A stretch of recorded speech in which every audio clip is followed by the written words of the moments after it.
those of you that follow me for your own reasons. It's funny, I'm sitting here and mm, it's almost 6 o'clock in the morning. I'm grateful to be up. It is foggy as all get out, and I love it because right now that means the clouds are down visiting me. That means that the wind beings of my ancestors are here, and I love that. It's funny, I was having trouble sleeping. Believe it or not, I'm excited about my day today. The woman who owns the horse ranch and has a little cottage that I really do like it. I know it might be cheesy, but I like it. She's gonna try me out today.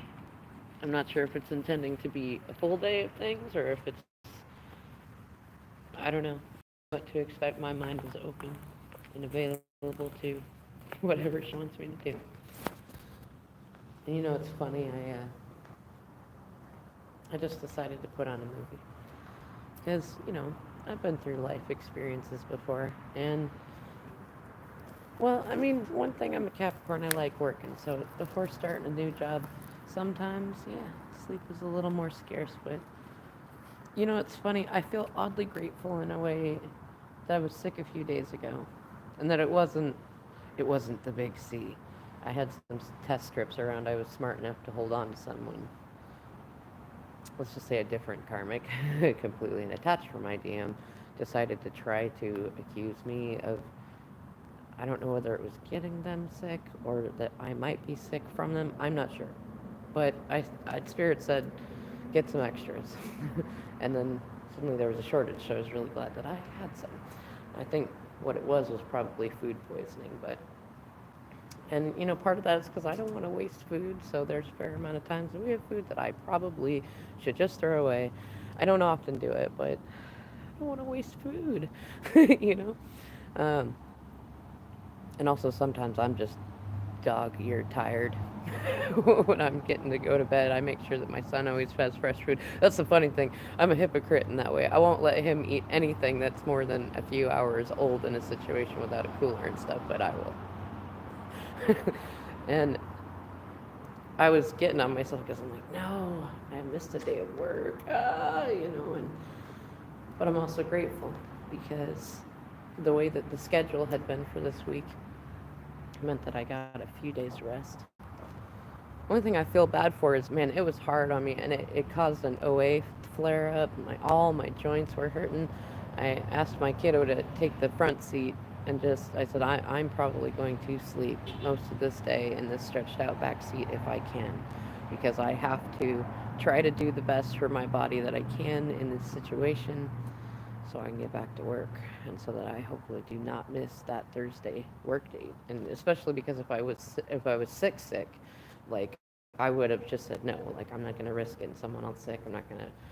I don't recall hearing that equines have been able to get it yet, but I've heard some rumors, so I don't know. I don't want to risk getting anybody or anything sick. But that's not it. That's not the case. I'm really happy, and it means that I got some extra days of sleep, and it might mean everything in these moments because I can look at, okay, so maybe I only got like an hour of sleep this whole evening, but I got well rested yesterday and the day before. And I got to take my Eamon out DoorDash, and he was a little disappointed the few days before it wasn't very busy with DoorDash. Mondays and Tuesdays typically aren't, but Wednesdays typically pick up, and he was a little happier about that, even though I had him doing the stairs for me, like, you take it up to that third floor apartment, you take it down that long driveway. And he was happy to do it. And you know what I was extra happy about is this happened to be a day that people were tipping pretty well. And he goes, "Do you want me to give it to you?" And I said, "No, you took it up to the door. You get to keep the tips." Now, granted, we did have to put some of it into the gas tank, kind of a consequence of going through the transitionary period. But I was happy for that moment. He was happy for that moment. I love that smile on his face. Like, no, you did the work too. You keep it. And I look forward to future moments that, should he be helping me with that, I could say, you get to keep it, and I know that there's no reason that I should ever need to put any of it in the gas tank. Now, when I realized that my mind was wandering through what horse facts do I remember and what can I look up. And I have a few friends who used to have, well, either private horses out here or horse farms, or they used to work on horse farms out here, have been helping coach me through a lot of stuff. So I have a lot of data roaming around in my head, and I'm trying to think about, for one thing, in a situation like this, typically you don't want to come in with a bunch of like, I know this, I know that, I know this. You want to listen to what the person has to say. And so far, this gal has been awesome in that she told me that she appreciated the fact that I am honest about how little I know. And that I very clearly said, I said, well, if I pretend to know more than I actually do, that could put the horses at risk. And I said, I don't know what angle you come from in terms of that, whether it's business or the horses themselves, but I care about that. I do not want to cause them discomfort or pain or throw some of their routine off in a way that could hurt them. I care about them. And she appreciated that. And I appreciated that about her and appreciated that about me. But I realized, if nothing else, it's good to get in my mind just onto something a little more comfortable. And I saw a movie pop up on YouTube that was free, and it's a movie I have not watched in a very long time. It was actually one that inspired me a long time ago, right when I was a teenager. It's called A Home of Our Own. It's got a Kathy Bates, and she's got a bunch of kids, and her Irish Catholic husband up and died on her, and they were broke and not making it. She got fired from a potato chip factory in LA. And she says, you know what, kids, we're packing up in our, what did the one guy call it, our death rattle Plymouth. We're going to go find us a house. And I love it, too, because she drove them from LA just northeast, which kind of made me laugh. I forgot that fact about the movie, and it made me laugh because when I went on my road trip, as I was explaining it to my therapist, too, he goes, well, where did you go? I was still building up to, wait, you just wait. And he goes, well, where did you go? And I said, I went northeast, okay? He goes, what? And I said, that's literally the direction I chose. The plan was was no plan. I went northeast, and I saw where I went from there. I mostly went by DoorDash hubs, like, where can I go and work? Because I'm not going to be able to do much of anything else. I didn't have food. My food stamps card had been stolen by my DM's Carmix friend and shit like that. So, like, that was all I had, but it made me laugh. Like, she picked a direction, northeast. And they ended up in Hankston, Idaho, which is funny enough. I think it's one of the cities that I passed through when I went through Idaho. And it had a whole new meaning to me at this point watching this movie. But what I love is the part that I forgot at the end. Like, they had spent so long building up this little shack into a house, and like the mom had done so many things. Like, she screwed up Christmas, and she was ornery and stubborn and made them suffer a lot more than they really had to. She could have learned to accept some gifts and charity here and there, but some of us are a little extra stubborn. And then one of her sons, who had managed to get himself a job in a junkyard and traded for a toilet, the minute that they finally had indoor plumbing, he went and lit that outhouse on fire. Which is an understandable thing, but because the roof was still covered mostly in insulation paper, when bits of the wood that were peeling off the outhouse caught the top, it caught on fire, and the whole thing burns down. And this was just after she had been beaten by a guy that was her manager at the bowling alley she worked at. And she had a moment of empathy with her son because she had just beaten him with a belt, and she had said something to him, don't you ever beat anybody. It feels horrible on the outside and the inside. And he said, I know. And that's when she went and she nailed that belt to a tree. She never touched it again. Which is something that, it really resonated with me. I am not a stranger, unfortunately, to adults using belts and paddles and emotional terrorism and all sorts of things that really aren't necessary, but, generationally, they were acceptable. And kids were often to blame for their own behavior. Born demons we are, right? Wrong. In any case, that stuff had happened. The guy, thankfully, that beat her got fired, so she got some good karma at that. And then the fire happened with the house, and it all burnt down. And I laughed because They're like picking through the ashes.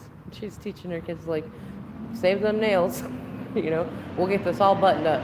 We'll get it all buttoned up. You'll see, it'll look great.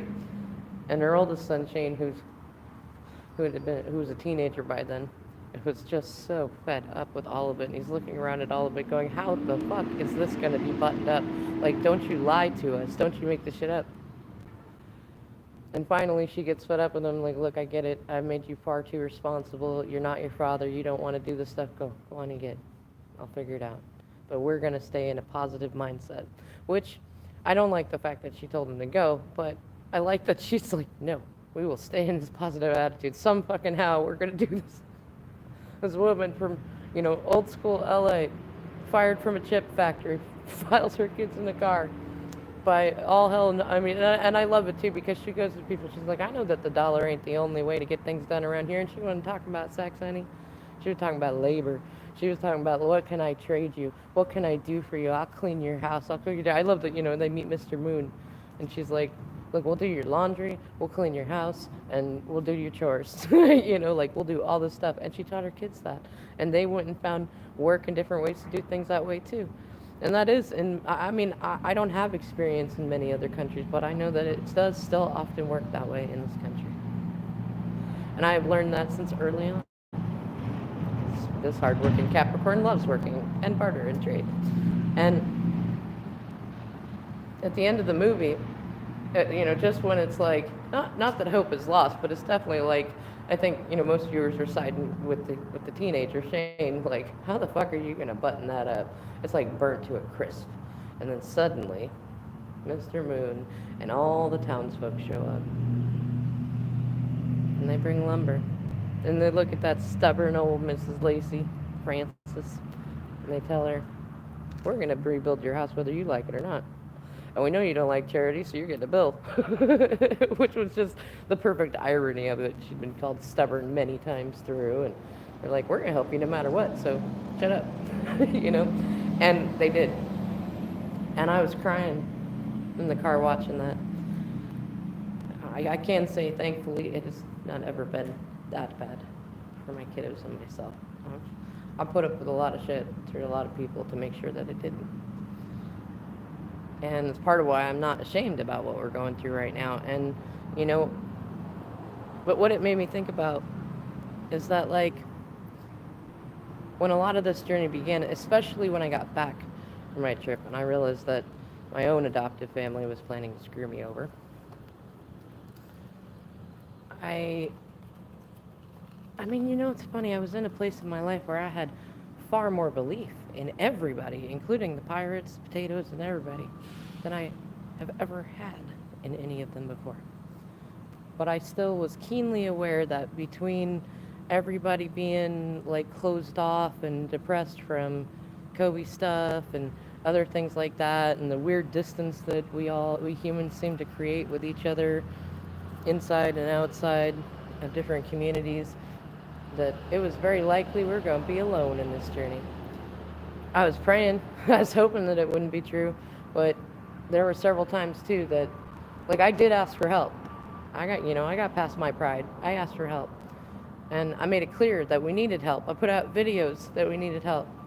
I talked about needing help, and still a lot of people did not help. Really struck me because I get really annoyed by a lot of the Me Too movement stuff, especially because a fair amount of those people that I knew were either not helping or were only willing to help if I went along with their narrative. And it's like, but I thought this was about believe women. And like, just because my narrative may not match yours in particular, go along with what you want, does not necessarily mean that you shouldn't believe me. Like, doesn't that kind of underpin the whole thing that you're talking about? But either way, I looked around and I thought, you know what? I'm not going to beg. I've asked for help a lot, clearly, plainly. Put it out there a lot. I'm not going to beg. And in fact, I just said, you know what? I listened to Spirit and I released pretty much everybody. I said, you know what? This is a reset. That's what Spirit was telling me. It's the great reset, just all of it. No, like, do it impartially, just, And I did. And as we jumped, my Eamon decided to say a few things. And he needed a few blankets. I encouraged him. I said, ask the community. See what happens. Worst case, they say no, we'll find another way. But you never know. And that got a lot of good support from the communities that I wasn't sure would offer support. Oops. I'm not sure why we switched around like that. It was kind of like that, though. And then more people started to reach out, started to help, started to ask a little more about things. Also about why I left various communities. And it's like, I mean, none of it was bad. It was bad animosity. It was just simply looking at reality, like, and also kind of taking my space back, physically, spiritually, social media-wise, just resetting it all, getting a thought boundary for myself because I knew that I needed to concentrate on what we're about to go through.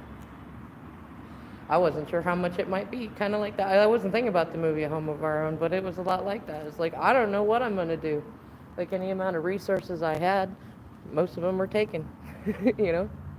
The only things that I had was this channel, my social media, my children, my integrity, and my too big damn heart. I said, you know what, I'm keeping all of those. And I feel like now, I'm sitting here in this moment, I'm getting ready, I'm gonna go put on my jeans, clean shirt. I made sure to shave at a gas station earlier, showered yesterday at the hotel that we were at. Done the best I can to take good care of my body, take care of my kid, so he could take care of his bird. And now I'm thinking about this day that I'm about to have on a horse farm. And I'm really glad that I did do that horse rescue, because it won't be as weird if it was a brand new thing, although I'd still do it. And I know those of you that have been following along, you know that I would too. But it's funny because in that movie, A Home of Their Own, I was thinking about that, like, look at that, the community came together. And you know what's funny too is, like, Frances, the mom in that, like, she was not a bad person at all. She was just very direct and very stubborn. But she still did good things. And she was a hard-ass worker. And Spirit brought the community to her to help, you know. If nothing else, Mr. Moon was vouching for her. And I look at it and I know, like, I mean, I'm stubborn. I have my stubborn sides. But I'm certainly far kinder than that, and I do know how to accept charity now. Like, I had to learn to accept it a little bit before we left, but I think that was a part of the process of learning to accept it in the now, too. And that has made things a lot easier, and I've accepted a lot of it because I wanted to make sure that my kids were not too uncomfortable going through this stuff, especially Eamon, who chose to be in the cars with me. And I was thinking about that, you know, like, we had a bit of an argument. We've actually only had like 3 arguments this whole time of the car stuff. One was when the Explorer was parked over by the courthouse and the transmission was out, and I was going to start a new job. And Eamon did not want to have to either use a bottle in the car, nor particularly have to walk about 3 blocks over to the porta potty, because it was a bit of a distance. He was determined he would just hold it. And I said, no, that's not healthy. That's not okay. And we can do better than that. And you're almost 17. You can manage one or the other, and I expect you to manage one or the other. And he did. He decided that he is far too modest to use a bottle in the car. Perfectly fine. And he walked himself over to that bathroom anytime he needed to use it. I was proud of him. Another one was about wearing appropriate underwear for the situation that we're in. And then this last one, it was a bit of a trigger for me because he tried to make a self-depreciating joke about one time when he was sick, like 5 years ago. It was one time, the first time, in fact, that I ever gave him a Tylenol, because the fever was pretty high, but it wasn't bad enough to take him in. And it had been long enough that, like, no, okay, we're going to use this. Now, I'm not anti-medicine or anti-Western medicine, but I do try to avoid and limit it as much as we can so that it is more effective when we need it. And also because the human body is incredible. It typically heals itself. It doesn't usually need a whole lot. And he made a joke about, I still remember that one time I was sick and I survived off of Tylenol and chicken noodle soup, and there's just something in me that snapped. And I looked at him and said, "Well, how dare you?" I said, "You know what? I do take offense to that. Like, I have never given you, in fact, that was the one time I gave you Tylenol. The one time." And I said, "What? Why would you say something like that? That's not surviving off of Tylenol, and you ate more than chicken noodle soup." But, and he said, "Well, I guess I'm trying to just stave it off with humor." And I said, "You know what? Normally I would give that to you. You know that I'm usually the kind sort of mom that would just let that stuff go, but this ain't funny. Not only is it not funny, but it makes me look like a different kind of mom than I am. Like, if you were really surviving off of Tylenol and chicken noodle soup, that would have been a time to take you to the hospital. What's funny about that?" I said, "I know you probably listen to comedians or you hear other people do that, and I know that my family liked appreciating humor like that, but that's not funny." And I said, "The other thing is, with my osteoarthritis, I have to take that shit every fucking day just to get through work. It's not funny." And I said, on top of that, yeah, there can be moments that self-depreciating humor can be fun, but think about the vibe that puts you in. Think about what that calls in. I said, part of the reason that I have what I have is because I used to be in that energy too. Don't you go there. Don't you do that to me. Don't you take the hard effort and work that I put into getting grandma and grandpa and others to stop giving you Benadryl when you were a little kid for reasons you didn't even fucking need it, or to not give you other shit, not to rush you in, and look at how healthy you are. You can't even remember getting sick before 5 years ago. And before that, it was 5 years before that. He's only ever been sick 3 times. He's almost 17. I take good care of my kids. And so I said, I would just let stuff slide. I know that in your mind you probably thought that was a funny joke. I said, don't you do that to yourself. Don't you do that to me. I said, if you really want to go for humor, the truth is actually far more funny if you want to go for humor on it, is that I made you wait almost 3 days because usually fever breaks by then. And then I gave you half a Tylenol because you really didn't need a full one because you'd never taken them, because I didn't give you a whole bunch of meds and stuff. I listened to the naturopaths. I listened to the apothecarists. I listened to people who know. I said, but if you want to talk about, oh, my mom made me go this long, and so she gave me half a Tylenol, like, that would be funnier. I said, there's too much humor in reality. You don't got to make shit up. And I said, and don't go to that place that the pirates go to, where you want to have some victim-y story. Like, ain't the story that we got, ain't that enough? You need more? He said, no. And I sat there and I thought about it too. He decided to go to sleep. I thought about it. Part of me wants to say sorry, but I think there are times too, I know there are times that sometimes we do have to say things, not forcefully, with a little more passion to make it clear. And there's some things that need to be clear, And I'm glad I'm that kind of mom, I don't use that card often. I want to make sure that he grows up with a good bit of gratitude for himself, and that he doesn't feel like he needs to have a pity party about everything. That's all the people that we're leaving behind. That's that old momentum, and we're going to leave it behind. Especially as I get ready for this day. And I've already talked with him about how he can help out. We've talked with other friends about how good it would be for him to work with horses too. He's excited about that. More learning, more stuff to do. And he likes knowing that he's helping.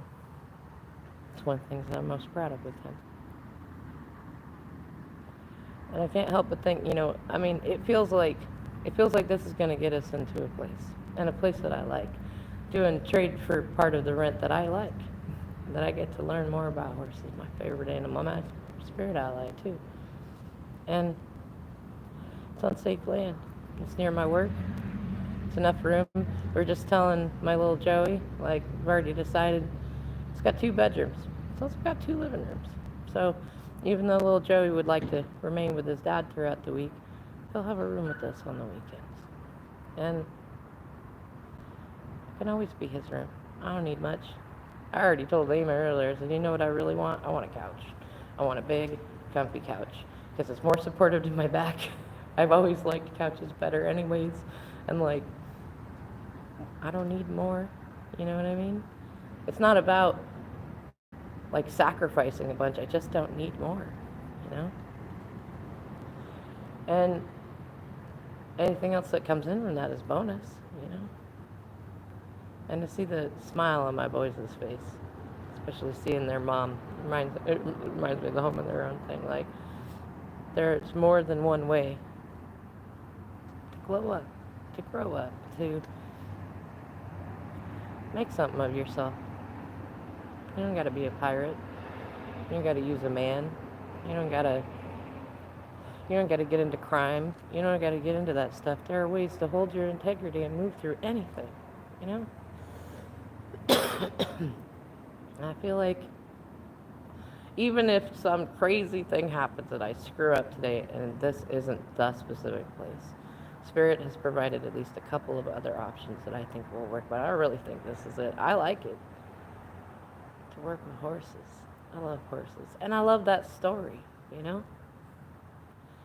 It's like, it's not a victim-y story. Like, yeah, we went through some shadowy shit. We went through some stuff. We've had some less easy days. My butt bone is certainly going to be happy for a couch or a bed or a floor to sleep on because, like, this new car is so much more comfortable than the Explorer. But for whatever reason, it's hard on my butt bone. I don't know why. It's the tail that's there. But otherwise,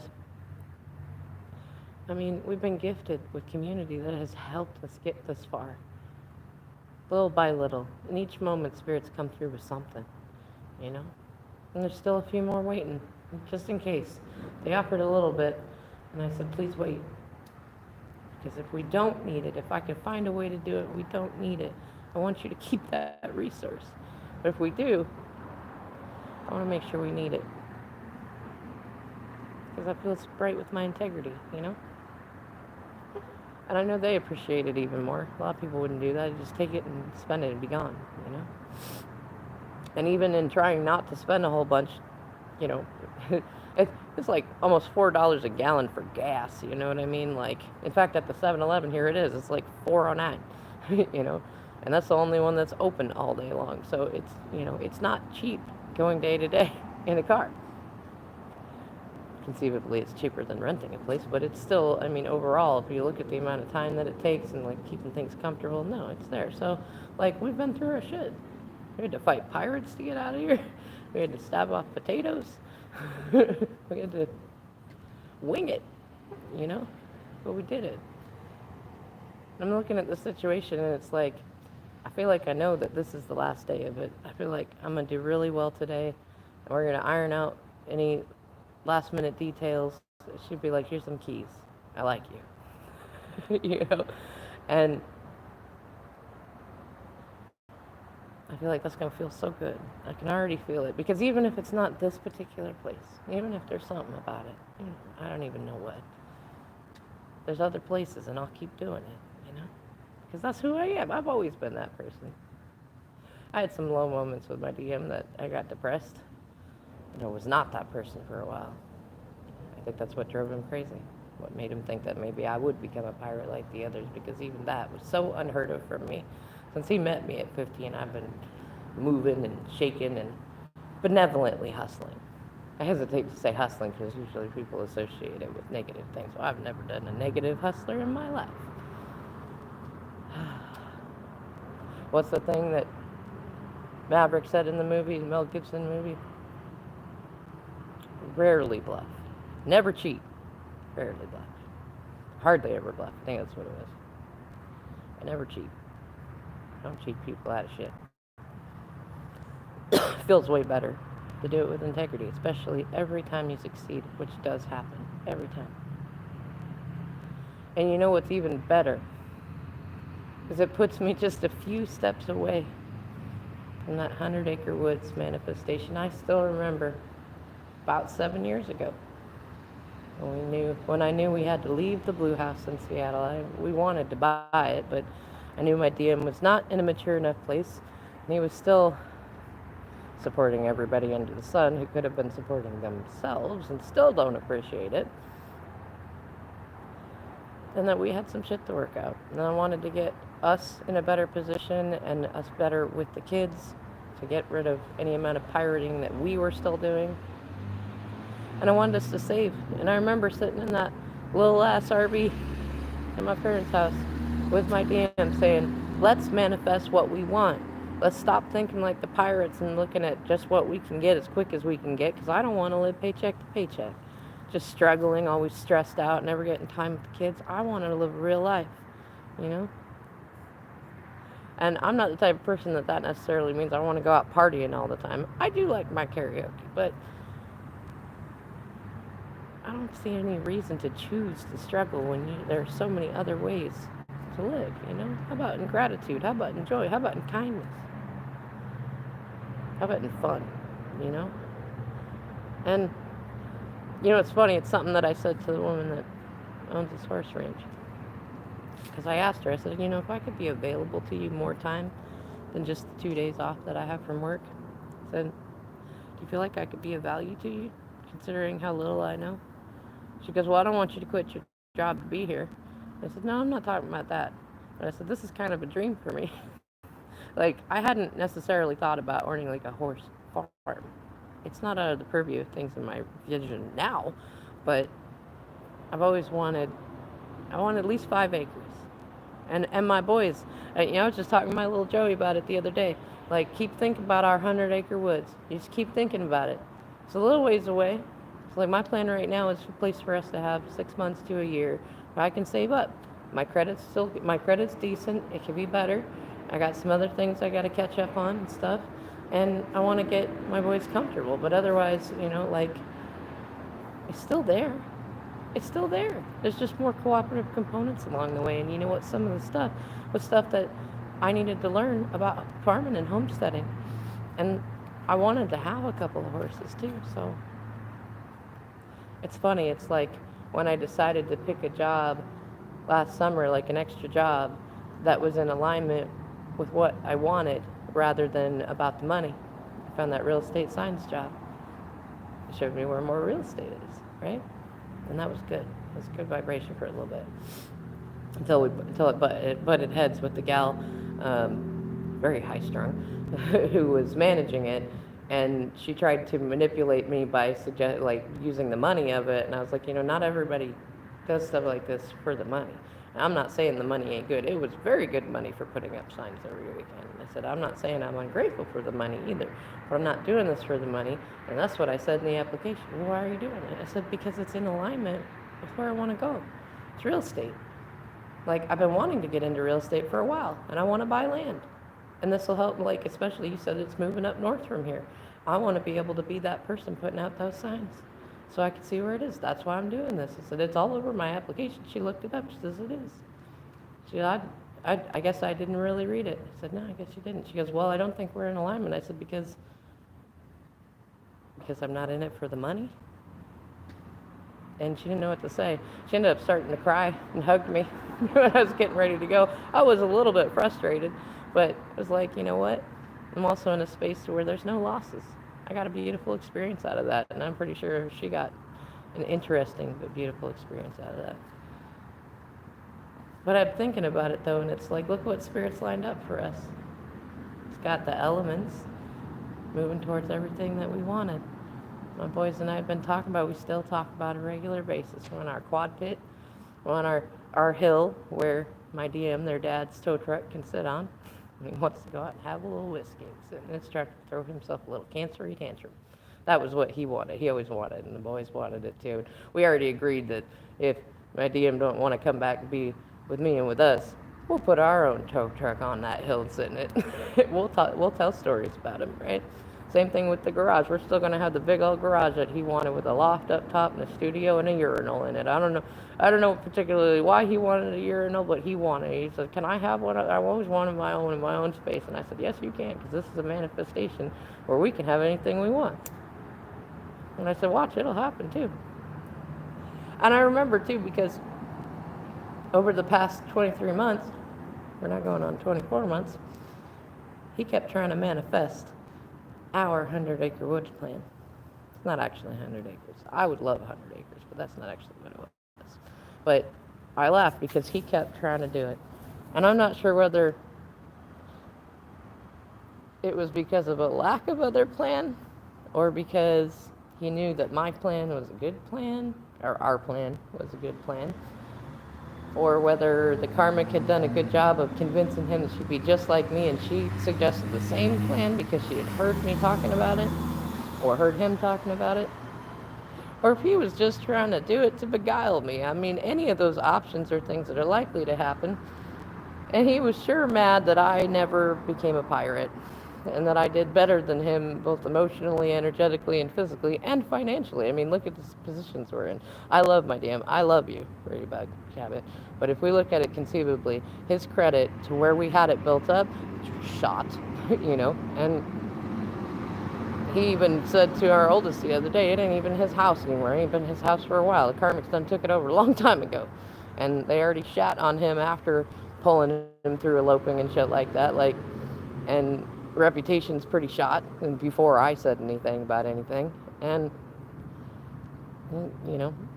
I'm not saying that's bad. He's learning lessons that he needed to learn, and he'll come out of it. He's a survivor, and a thriver when he lets himself be, when he doesn't try to hold on to every little thing, hoarding in his own ways. But I'm still laughing because it's like the tortoise and the hare tale that Spirit kept showing to me. Kept telling me, you be the tortoise. You go slow and steady. Slow and steady. And I did. I remember telling my oldest the other day, I said, while Grandma and Grandpa were sitting there bitching and moaning about how I was never home, you know what I was doing between working? When there was lulls in the DoorDash, I would go to parks and I would slowly walk, getting my arthritis moving, getting my body moving. I've lost over 100 pounds in all this time. I worked on me. I wouldn't be able to do the job that I'm doing right now if I had not done that. And then many of you followed along when my back went out too. I did it then too. Slowly but surely. Slowly but surely. Slow and steady. What's the train? I think I can. I think I can. I think I can. I know I can. Look at it. I'm doing it, right? And I feel like that's where I am. Which is funny because that's where I was at 19 years old after I just had my aim and was determined. I got screwed over by a whole bunch of people and ended up back at my parents' house. But that's where I started. And I'm looking at it now going, whether today is the day or not, whether today is the day or not, it's a good day. I consider this the last day of our homelessness. Hello, Elizabeth. Thank you. And you know what? I'm going to love it. I had a weird dream last night mixed in with, not this last night, but the night we were in the hotel, to where I was going through doing a video of our little 2-bedroom cottage on the horse ranch, sending it to my youngest, who I know is going to show it to his dad, which is a synchronicity of when he was showing me the house that he got, that he says is no longer his. Being able to say, look what we did. Look what we did. And it's almost there, too. Because, it's not just about getting work. It's not just about getting housing. It's about the way that we did it. I know my DM also lied and was encouraged to do so to get them into a place. And that ended up hurting him. I have not lied about anything. I have risked honesty. and sometimes it is a big risk, right? But look where it's gotten us. And I see that. And I see that acreage that I've been wanting to buy, that I've been planning to buy, that my DM's been working on manifesting too, and I'm going to get there first. And I'm going to open them doors, them gates, whatever we have on it, whether it's got a house on it or not, I'll build it my damn self if I need to. I have the carpentry skills. That's the funny thing. I remember when the lady was asking me about, do I think I could do the repairs on the cottage that are there? I turned around and I said, I have way less anxiety about doing that stuff than working with the horses. I'm not anxious about working with the horse. I'm just anxious about doing it right for you. But I have far less anxiety about fixing anything in this house, anything in this cottage, that I went through women's in construction school in Georgetown. I did a whole bunch of labor ready. I've done painting, I've done framing, I've done all that stuff. I am not worried about my capabilities to do stuff to this cottage, you know. And I mean that too. Like, I used to always joke with my DM too. It's like, I want the land. I want the land that is ours. I want a place that we don't have to worry about the landlord. We don't have to worry about getting kicked off. And I want it to be cheap enough that we could pay it off without having to be in some 30-year loan. You know, I don't want to be beholden to a bunch of people just to get something fancy and pre-made. I'd rather throw up a tent and like get an old shipping container and hook up solar and, you know, do it the rough way, because you know what, it means that much more when you get it up yourself. It's just funny. It's like my grandpa did. He built his own house too. And a lot of my family on both biological and the other side, at some point, people built their own homes. That's how it used to be done. You didn't buy a prefab home. You're lucky when Sears came out with the Build-A-House kits, which was the blue house that we had in Seattle. My grandfather built that house with his wife. Build a house kit out of Sears and added on to it. So not only do I know it can be done, I know that I can do it. I know with my Eamon's help, I could definitely do it, because he is so smart and so helpful. That's all you need sometimes, and he's grateful.